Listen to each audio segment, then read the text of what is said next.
Welcome to Suman TV. నేను మీ నాగరాజ్ బైర్శెట్టిని. ప్రస్తుతం సమాజంలో ఏ మనిషిని అట్లా పురుషుడు కావచ్చు, మహిళ కావచ్చు, ఎవరిని కదల్చినా ఏదో ఒక నొప్పి గురించి చెప్తుంటారు. ఆ నొప్పి, ఈ నొప్పి, ఆ జాయింట్ పెయిన్, ఈ జాయింట్ పెయిన్, కొంతమంది మోకాల నొప్పులు అంటారు, కొంతమంది వెన్నులో నొప్పి అంటారు, కొంతమంది ఈ ఈ కాలర్ బోన్ పెయిన్స్ వస్తున్నాయి అంటారు, కొంతమంది తుంటి పెయిన్ అంటారు. ఏదో రకరకాల ఏదో ఒక పెయిన్ అయితే కంపల్సరీగా ఉంటుంది. మరి ఎందుకు ఆహారపు అలవాట్ల, నీటి సమస్యనా, అంటే సరైన నీరు తీసుకోకపోవడమా, అంటే ఒక మినరల్ వాటర్స్ ఎక్కువ తీసుకోవడం ఎక్కువ అయిపోయింది కదా. మినరల్ వాటర్స్ ఎక్కువగా సేవించడం వల్ల కూడా కీళ్ళ అరుగుదల, అది ఎముకల అరుగుదల అనేది ఎక్కువ ఉంటుంది అనేది కూడా చెప్తుంటారు. అది ఎంతవరకు నిజమో మనకు తెలియదు, కానీ డాక్టర్లే చెప్పాలి దాని గురించి. ఇవన్నీ మన ప్రకృతి. ఎక్కువగా నొప్పులు అనేవి తెలిస్తే ఫస్ట్ వినిపించేది మోకాల నొప్పులు, తరువాత వెన్ను నొప్పి, ఎందుకంటే బ్యాక్ పెయిన్ అంటారంట. L2 L3 అరిగిపోయింది, L4 అరిగిపోయింది, ఇట్లా చెప్తుంటారు కదా మనకు అన్నీ కూడా. అది బ్యాక్ పెయిన్ అనేది ఎక్కువ. ఎందుకు అసలు ఈ బ్యాక్ పెయిన్ అనేది ఎందుకు వస్తుంది? ఎక్కువగా కూర్చొని పనిచేసే వాళ్ళలోనే వస్తుందా, లేదంటే ఒబేసిటీ ఎక్కువగా ఉన్న వాళ్ళలో వస్తుందా, అంటే ఎక్కువగా లావుగా ఉన్న వాళ్ళు వస్తుంది, ఎత్తు పొడవు ఎక్కువగా ఉన్న వారిలో వస్తుందా? అసలు ఈ వెన్ను నొప్పి ఎందుకు వస్తుంది, దానికి చికిత్స ఏంటి అని తెలుసుకోవడానికి Hyderabad Epione pain clinic senior doctor అంటే పెయిన్ ఫిజిషియన్ అయిన డాక్టర్ సుధీర్ దారా గారిని అడిగి వివరాలు తెలుసుకుంటాం. నమస్తే సార్. నమస్కారం అండి. Okay sir. సార్, ఇంతకుముందు మేము మీతో మోకాల చిప్ప అరిగిపోయిన దానికి ప్లాస్మా థెరపీ గురించి మనం మాట్లాడుకున్నాం సార్. దాని గురించి చాలా వివరించారు మీరు. అయితే ఇప్పుడు మోకాల చిప్పల అరుగుదల, ఆ ప్లాస్మా థెరపీ, దీని గురించి మనం పక్కన పెడితే బ్యాక్ పెయిన్ అనేది ఎక్కువైపోయింది సార్ ఈ మధ్యలో. ఎవరైనా కూడా ఎక్కువసేపు కూర్చోలేరు, పడుకున్న తెల్లవారు రాత్రి అంతా నడుపు పట్టేసింది, వెన్ను నొప్పి వచ్చింది, నిద్రే లేదు అంటుంటారు అనమాట. పరుపులు మార్చేస్తుంటారు, గట్టిగా ఉండాల పరుపు. ఇప్పుడు అదొక బిజినెస్ అయిపోయింది అనమాట. బ్యాక్ పెయిన్ ఉండే వాళ్ళకి ఒక పరుపు, మామూలు వాళ్ళకి ఒక పరుపు, ఇట్లా పరుపులు చాలా రకాలు. అదొక పెద్ద బిజినెస్ అయిపోయింది అనమాట. అదొక పెద్ద వ్యాపారము. ఏది మనిషికి ఏ జబ్బు చేసినా అది వ్యాపారం చేస్తుంది ఈ సమాజము మొత్తం. ఎవరైనా వ్యాపారస్తులు వ్యాపారం చేస్తున్నారు, ఎవరికి ఏమి వస్తుందా మనం దాన్ని అందిపుచ్చుకొని వ్యాపారం చేస్తామా అనే ధోరణిలో వెళ్ళిపోతుంది. సరే, ఎవరి వ్యాపారం వారిది, ఎవరిది పక్కన పెడితే ఒక డాక్టర్గా మీరు చెప్పండి సార్, అసలు బ్యాక్ పెయిన్ అనేది ఎందుకు వస్తుంది? ఈ L2 L3 L4లు ఇదైనాయి అదైనాయి అంటుంటారు కదా, డిస్లోకేట్ అయినాయి అవి ఇవనేసి. సరే, ఇవన్నీ ఎందుకు అవుతాయి?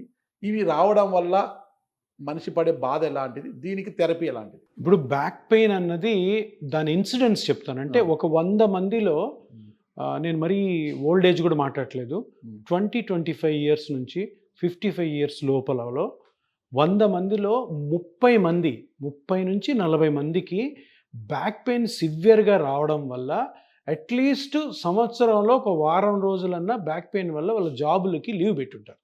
వాస్తవం సార్. 30%. ఇది ఆ సంవత్సరం ఉండి పోవచ్చు, కంటిన్యూ అవ్వచ్చు, సంవత్సరాల తర్వాత మీతో ఉండొచ్చు. అంటే బ్యాక్ పెయిన్ అన్నది అంత కామన్. ఇప్పుడు బీపీ తీసుకున్నారనుకోండి, దాని పర్సంటేజ్ 100లో ఒక 8 మందికో 9 మందికో వస్తుంది. షుగర్ అయినా కూడా అంతే. కానీ బ్యాక్ పెయిన్ 30%, 100లో 30 మంది. అంటే ఎంత సోషల్ బర్డన్, అంటే సమాజంలో ఎంతమంది ఈ నొప్పితో బాధపడుతూ మన కంట్రీ ప్రొడక్టివిటీకి చాలా ఆటంకం అనమాట బ్యాక్ పెయిన్. ఎందుకు జాబ్కి వెళ్ళి ఇప్పుడు నాగరాజు జర్నలిజం చేయకపోతే 2-3 రోజులు ఎన్నో ఇంటర్వ్యూస్ మిస్ అవుతాయి. కరెక్ట్. సొసైటీకి ఇది ఇప్పుడు నేను పడుకున్నాను అనుకో, నా అపాయింట్మెంట్ తీసుకున్న పేషెంట్లు ఒక 100 మందికి నేను చూడాలి, దానివల్ల ఇబ్బంది పడతారు, దానివల్ల ఇది అన్ని మొత్తం కూడా డిస్టర్బ్ అవుతాయి. సో ఇంత ప్రివలెన్స్ ఆర్ ఇన్సిడెన్స్ ఉన్న వేరే కండిషన్ ఎక్కడ ప్రపంచం లేదు. కానీ కారణాలు చూస్తే బ్యాక్ పెయిన్ అంటే మరి మీరు అంటున్నారు ఇంతకుముందు L2 L3 L4 ఇవేంటంటే ఈ స్పైనల్ కార్డ్లో సెగ్మెంట్స్ అవి. ఆ సెగ్మెంట్స్ నుంచే నొప్పి వస్తుందని పెద్ద అపోహ ఉంది. అవును సార్. ఎస్. నడుములో ఇప్పుడు మనం లో బ్యాక్ గురించి మాట్లాడుతున్నాం. నడుములో కామనెస్ట్గా నొప్పి రావడానికి గల కారణాలు, ఫస్ట్ కారణం ఏంటి తెలుసా? మజిల్స్ పెద్ద పెద్ద మజిల్స్ ఉంటాయి. కింద పెల్విస్ నుంచి ఇక్కడ వరకు ఎన్నో కండరాలు ఉంటాయి. ఎందుకంటే స్పైన్ అంతా కూడాను, స్పైన్లో స్పైనల్ కార్డ్ ఉంటుంది, దాని చుట్టూ బోన్స్ ఉంటాయి ప్రొటెక్ట్ చేయడానికి, దాని మీద మజిల్స్ ఉంటాయి. ఈ మజిల్సే మనం నడుస్తున్నప్పుడు, వంగినప్పుడు, దూకినప్పుడు, పరిగెత్తున్నప్పుడు ఇవి యూజ్ అయ్యాయి. సో ఇవి వేర్ అండ్ టేర్కి గురవుతాయి మజిల్స్. పర్టికులర్గా ఎరెక్టార్ స్పైనే అని మజిల్స్ ఉంటాయి, పెద్ద పెద్ద మజిల్స్, వాటి నుంచి వస్తుంది ఫస్ట్ కారణం బ్యాక్ పెయిన్. అందరూ ఆ L2 L3 L4 అనుకుంటే కాదు. Next disc problem. డిస్క్ అంటే 2 బోన్స్ మధ్యలో ఒక కుషన్ ఉంటుంది. ఇప్పుడు ఇది ఉంది కదా స్పైన్, ఈ 2 బోన్స్ ఉన్నాయి కదా స్పైన్లో, మధ్యలో డిస్క్ ఉంటుంది, కుషన్. ఇది మోకాల్లో ఎట్లయితే గుజ్జుందో ఎట్లా డిస్క్ అనమాట. ఈ 2 బోన్స్ దగ్గర రాకుండా పక్కనే నరం ఉంటుంది, ఎల్లోగా కనపడుతుంది నరము. ఈ డిస్క్ బయటకు వచ్చి నరం మీద కానీ ప్రెషర్ పడింది అనుకోండి, అప్పుడు నరం నొప్పి వస్తుంది. సయాటిక్ అంటాం. Sciatica pain. సయాటిక్ అంటే ఏంటి? సార్ నాకు నడుములో నొప్పి కాలంతా గుంజుతుంది. సో అది మీరు చెప్తున్నట్టు L2-3, L3-4, L4-5 ఆ డిస్క్ బయటకు వచ్చి ఆ నరాన్ని కనబడి. ఇంకపోతే ఈ డిస్క్ లోపల ఉంది కదా, ఆ కుషన్ లాంటిది, అది క్రాక్ అయినా కూడా నొప్పి రావచ్చు. అది నరం మీద ఒత్తిడి ఉండదు, కానీ అప్పుడు నడుము నొప్పి అంతా వస్తుంది, కాలు మీదకి రాదు. అదేవిధంగా ఈ బోన్కి మధ్యలో జాయింట్ ఉంటుంది, చిన్న జాయింట్, ఆ జాయింట్ పెయిన్ రావచ్చు. ఈ జాయింట్ పెయిన్ వచ్చినప్పుడు నిలబడితే వంగితే నొప్పి వస్తుంది, కాలు మీదకి నొప్పి రాదు. దీని తర్వాత చిన్న ఈ బోన్స్ మధ్యలో లిగమెంట్స్ ఉంటాయి, ఆ లిగమెంట్స్ క్రాక్ అయినా రావచ్చు. సో ఎన్నో కారణాల వల్ల మీకు నడుము నొప్పి వస్తుంది. ఇక్కడ పాయింట్ ఏంటంటే చాలామంది డాక్టర్స్ ఈ స్పైన్ మీద ట్రీట్మెంట్స్, అది ఆపరేషన్ రాంగ్గా చేసే అవకాశం ఉంటుంది. ఎందుకంటే అందరూ కూడా డిస్క్ ప్రాబ్లం అనుకుంటూ ఉంటారు, కానీ డిస్క్ కాకుండా muscles, ligaments, bones, joints, disc నరాన్ని ఒత్తడం వల్ల ఇన్ని కారణాలు ఉన్నాయి. ఈ కారణాలన్నింటిలోనూ ఏదో ఒక కారణం వల్ల నడుము నొప్పి రావడం సహజం. కానీ అందరూ అనుకున్న అపోహ ఏంటంటే నాకు డిస్క్ ప్రొలాప్స్ అయింది, అవును, నాకు డిస్క్ జారింది, నాకు సయాటికా ఉందని. కానీ ఆ సయాటికా ఉండడం నిజమూ అవ్వచ్చు, అబద్ధమూ అవ్వచ్చు. కరెక్ట్ స్ట్రక్చర్ని కనుక్కొని ట్రీట్ చేస్తేనే నడుము నొప్పిని మనం కరెక్ట్గా నిలువరిస్తాము. ఇంకొకటి రాంగ్ ట్రీట్మెంట్ పోకుండా జరుగుతుంది. సో నడుము నొప్పికి ఇన్ని కారణాలు ఉంటాయి. సరే, అంటే కరెక్ట్ అయిన డాక్టర్ ఏం చేస్తారంటే క్లాసికల్గా వాళ్ళంతా కరెక్ట్గా ఎగ్జామిన్ చేసి నొప్పి ఎలా ఉంది, ఎలా మొదలైంది, ఎవరు లేడీయా, మీరు ఓల్డ్ ఏజా, యంగ్ ఏజా, అథ్లెటికా, స్పోర్ట్స్ ఆడుతున్నావా, ఎక్కువ కూర్చుంటావా, ఎక్కువ జర్నలిజం చేసే వాళ్ళు ఎక్కువ తిరుగుతూ ఉంటారు, నిలబడి ఉంటారు మీరు ఏదైనా. సో అన్నీ కనుక్కొని ఎంఆర్ఐ తీసుకొని, ఎక్స్రే తీసుకొని అప్పుడు డయాగ్నోస్ చేయడం ద్వారా కరెక్ట్ డయాగ్నోసిస్ జరుగుతుంది. సార్ నాకు బ్యాక్ పెయిన్ ఉంది సార్, సివియర్ బ్యాక్ పెయిన్. అప్పుడెప్పుడు చెప్పి L3, L4 ఏదో అని చెప్పారు. సరే, అది పక్కన ఉంటే అప్పుడప్పుడు ఈ మజిల్స్, సైడ్ మజిల్ అనేది ఇట్లా వంగినప్పుడు ఏదన్నా వెయిట్ ఎత్తేటప్పుడు పట్టేసుకుంటుంది సార్. ఇట్లా ఆ పెయిన్ చాలా ఉంటుంది. అసలు అబ్బా అనేది లేలేమన్నమాట. ఇప్పుడు కొద్దిగా ఏదైనా ఆయిల్ ఎత్తారు మధ్యాహ్నం చేసుకుంటే ఇదవుతుంది. ఎందుకు వస్తాయి సార్ అవి? ఇప్పుడు మీరు చెప్తున్నట్టు మీకు పెయిన్ ఎట్లా వస్తుంది? మూమెంట్స్లో వస్తుంది, మూమెంట్స్ కాలు మీదకి రావట్లేదు. సో కాలు మీదకి రావట్లేదు అనగానే డిస్క్ ప్రాబ్లమ్, డిస్క్ వల్ల నరం ఒత్తుకోవడం లేదు. అంటే ఇట్లా మీరు మాట్లాడుతున్నారు, ఇది ఎంఆర్ఐ తీసుకోవాలి. మీరు అన్నారు ఇట్లా వంగితే ఇక్కడ పెయిన్ వస్తుంది సార్. ఆ మజిల్స్ చెప్పాను కదా, ఎరెక్టార్స్ పైన, అవి మజిల్స్ స్ట్రెయిన్ అవుతున్నాయి. ఇప్పుడు మీకు 51 years, మీరు చేసే జాబ్ ఏంటి? కొన్నిసార్లు నిలబడాల్సి వస్తుంది, కొన్నిసార్లు కూర్చోవాల్సి వస్తుంది, గంటలు కొన్నిసార్లు నడవాల్సి వస్తుంది. సో మన యాక్టివిటీ వల్ల మజిల్స్ కొంచెం వీక్ అయినాయి అనుకో, మజిల్ నుంచి పెయిన్ రావచ్చు. అదేవిధంగా డిస్క్ నుంచి రావచ్చు, డిస్క్ క్రాక్ నుంచి రావచ్చు. నేను చెప్పాను చిన్న లిగమెంట్స్, చిన్న జాయింట్స్ ఉంటాయి, అవి ఏజ్ వైజ్ అరగచ్చు, మన యాక్టివిటీస్ వల్ల అరగచ్చు. సో మీరు చెప్తున్న దాన్ని బట్టి 99% మీకు మజిల్ పెయిన్ ఉంటుంది. మజిల్ పెయిన్ బికాజ్ ఇప్పుడు మనం యాక్టివిటీస్ కొంచెం, ఇప్పుడు జర్నలిస్ట్ అంటే నైట్ ఉంటారు, పొద్దున్న లేస్తారు, ట్రావెల్ చేస్తారు, అక్కడ ఇన్సిడెంట్ జరిగిందంటే అక్కడ పోతుంటారు. ఈ యాక్టివిటీస్ వల్ల మజిల్ సోర్, అంటే మజిల్ కొంచెం వీక్ అవడం వల్ల, వీక్ మజిల్ ఎప్పుడు కూడా స్టిఫ్గా ఉంటుంది, స్టిఫ్ అయిన మజిల్ నొప్పి కలుగజేస్తుంది.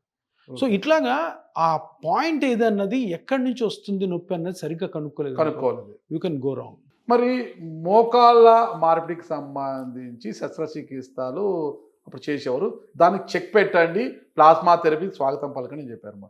మరి ఈ బ్యాక్ పెయిన్లో కూడా, అంటే మీరు చెప్పిన ఈ బ్యాక్ పెయిన్ ఇదంతా ఏదైనా అవుతుందో దీనికి కూడా ప్లాస్మా థెరపీ ఉపయోగపడుతుందా? ఉపయోగపడితే ఏ స్టేజ్లో, వీరికి కూడా ఏ స్టేజ్లో ఉపయోగపడుతుంది? ఇప్పుడు మోకాళ్ళలో అరుగుదల అన్నది ఒకటే ఒక కండిషన్, ఏది గుజ్జు అరగడం. స్పైన్ అట్లా కాదు, కొన్ని వందల కండిషన్స్ ఉంటాయి. నేను చెప్పాను ఇప్పుడు 5-6 స్ట్రక్చర్స్ చెప్పాను. ఆ స్ట్రక్చర్లో ఏ స్ట్రక్చర్ డ్యామేజ్ అయింది ఏంటి అన్నది కనుక్కుంటే దీంట్లో కూడా కొన్ని స్ట్రక్చర్స్కి మన ప్లాస్మా థెరపీ ఎక్సలెంట్గా పనిచేస్తుంది. కానీ విషయం ఏంటంటే ఈ బ్యాక్ పెయిన్ వచ్చిన 100 మందిలో రియల్గా ఆపరేషన్కి ఫిట్ అయ్యేది 5 మంది. ఓకే, 95 మందికి ఆపరేషన్ చేయకూడదు, చేయరు కూడా మన డాక్టర్లు. ఫిజియోథెరపీ అని, మందులని, ఎక్సర్సైజ్ అని చెప్తారు. కానీ ఇప్పుడు ఈ పెయిన్ మెడిసిన్లో, ఇప్పుడు ఈ ప్లాస్మా థెరపీతో కానీ రేడియో ఫ్రీక్వెన్సీ అబ్లేషన్ ఇంకో ట్రీట్మెంట్ ఉంది. ఈ ట్రీట్మెంట్స్ తోటి ఈ 95 మందికి కూడాను మందులు, ఫిజియోథెరపీ లేకుండా ఏ పార్ట్ అయితే డ్యామేజ్ అయిందో అది స్కానింగ్ ద్వారా కనుక్కొని అక్కడికి చిన్న ఇంజెక్షన్ తోటి వెళ్ళి ట్రీట్మెంట్ చేయడం ద్వారా permanent treatment, long lasting treatment జరుగుతుంది. ఇంతకుముందు లేదు. ఈ ట్రీట్మెంట్ లేనప్పుడు 5% ఏమో ఆపరేషన్కి వెళ్ళేవాళ్ళు. ఆ 5% కానప్పుడు న్యూరో సర్జన్ కానీ స్పైన్ సర్జన్, లేదమ్మా నీకు ఆపరేషన్ వీలు కాదు, నువ్వు ఎక్సర్సైజ్ చేసుకో, ఫిజియోథెరపీ చేసుకో అని చేసుకో. ఈ కొత్త ట్రీట్మెంట్స్ ఇప్పుడు వచ్చే ఒక 5-6 సంవత్సరాల నుంచి వీటితోటి ఈ 95% వాళ్ళకి కూడా మనము చిన్న నీడిల్తోటి ఆ ప్లాస్మా థెరపీ, రేడియో ఫ్రీక్వెన్సీ చిన్న ఇంజెక్షన్స్ దాంతో లాంగ్ లాస్టింగ్గా, కొందరికి పర్మనెంట్గా కూడా ట్రీట్మెంట్ చేయొచ్చు. శస్త్రచికిత్స చేస్తే ఒక వారం రోజులైనా హాస్పిటల్లో ఉండాలి, మినిమం 3-4 డేస్ ఉండాలి, తర్వాత డిశ్చార్జ్ కావాలి. మీరు ప్లాస్మా థెరపీ చేసిన తర్వాత ఎంత సమయం తర్వాత మనం ఇంటికి వెళ్ళొచ్చు? హాఫ్ అన్ అవర్, అరగంటలో ఇంటికి వెళ్ళిపోవచ్చు. అంతే. 10-15 మినిట్స్ ప్రొసీజరు, అరగంట అబ్జర్వేషన్, ఇంటికి వెళ్ళిపోవచ్చు. ఆ రోజు రెస్ట్ తీసుకుని నెక్స్ట్ డే నుంచి మళ్ళీ యాక్టివిటీస్. ఇప్పుడు మీతో నేను మాట్లాడుతున్నాను, గట్టిగా మాట్లాడుతున్నాను, ఇక్కడ పెయిన్ వస్తుంది నాకు, ఈ భాగంలో ఇట్లా పట్టుకుంటుంది, బాగా పెయిన్ వస్తుంది. ఇది ఎందువల్ల వస్తుంది అంటారు? అది ఇప్పుడు అలా పట్టుకుంటుంది అన్నారా, అది మజిల్ పెయిన్. ఓకే. మోస్ట్లీ ఇంకా మీరు చూపిస్తున్నారు, దాన్ని ఎగ్జామిన్ చేయాలి నేను.